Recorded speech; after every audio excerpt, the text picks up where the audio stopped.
Well, this is going to be an absolute nightmare. Let's begin.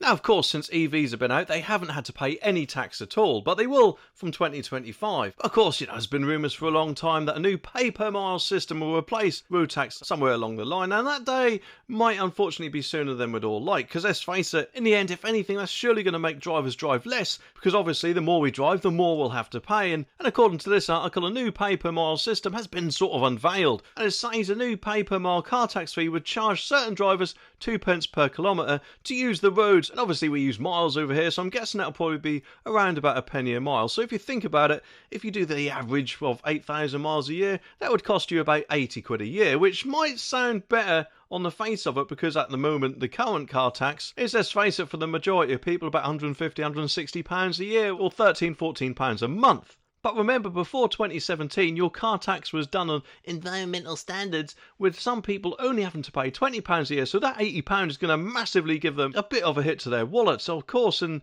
the cost of living crisis that we're all in at the moment, that isn't exactly going to be too great, is it? However, what would they actually do if they need to raise it somewhere down the line? Are they going to instantly double it from 1 pence to 2 pence per mile? Or is it going to be like fuel, where it goes up by points of a penny? But if you think about it, in which case fuel, that is kind of a pay per mile tax, isn't it? Because obviously the more you put in, the further your car will go. So what's the whole point in this? I mean, why don't, if they want to make another tax, add it to the cost of fuel? But then again, in which case, that's just going to be mental to begin with, because fuel's got enough tax on as it is. I think they're trying to go the whole EV route by 2035, and therefore they aren't going to get those taxes from petrol, are they? Or diesel, or whatever you use. And the only tax that they are going to get is either 5% on your household bill for those lucky enough to have a home charger, or 20% of public charging for people who have to charge in public. But anyway, the article continues and says the Campaign for Better Transport wants to introduce a pay-per-mile system for electric vehicles in a bid to generate lost revenue from fuel duty. And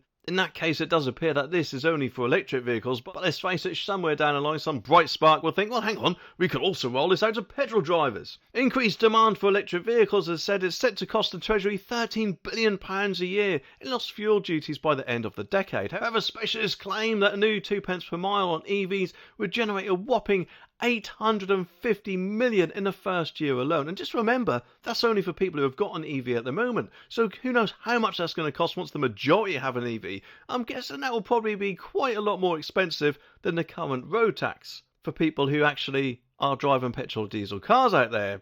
But then again, I could be wrong, because the Director of Policy and Campaign, Sylvia Barrett, stressed electric cars would still be cheaper to run than combustion models under the plans. Well, to be honest with you, actually, thinking about it, the more that public charging rises, and the more we have taxes like this, is actually going to push EVs to cost quite a bit more than petrol cars, I'm guessing, especially in winter months, when apparently, from what I've heard, they actually use a lot more energy compared to the summer months. But of course, they don't want us to know that, do they, it seems. Speaking to express.co.uk, she said the rates per mile for electric vehicles should still be lower than the fuel duty per mile, so you still have that incentive. So what we are proposing is just 2 pence per kilometre for electric vehicles. That's all, honestly.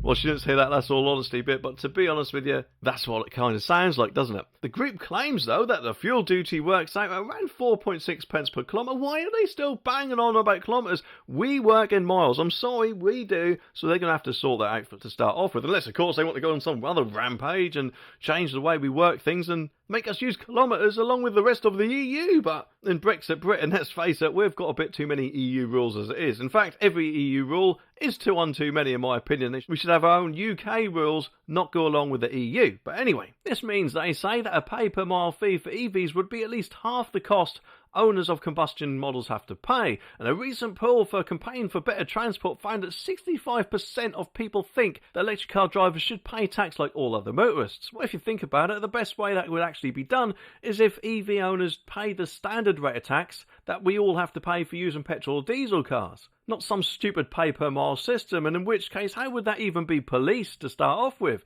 I mean, it's just absolutely ridiculous. Would we have to all send our mileage to the government? Or actually, maybe if you think about it, it would be done for an MOT, but actually, for the first 3 years of a car, we don't have any MOTs. So how would it work that way if they did want to do it through the MOT route? There's just too many holes in this, in my opinion. And if you think about it, that's hardly going to want to make many people go the EV route, is it? If that's obviously what the government wants us to do, don't they? They want us to go their green agenda route down the EV. But if we have to fill in stupid forms to the government declaring how many miles we're done, or pay a lump sum of tax when MOTs are due, it's just going to put people off to begin with. And it's just stupid. This group really does need to think about things like that, in my opinion anyway. Apparently, a staggering 49% of respondents support the idea of a pay-per-mile drive scheme.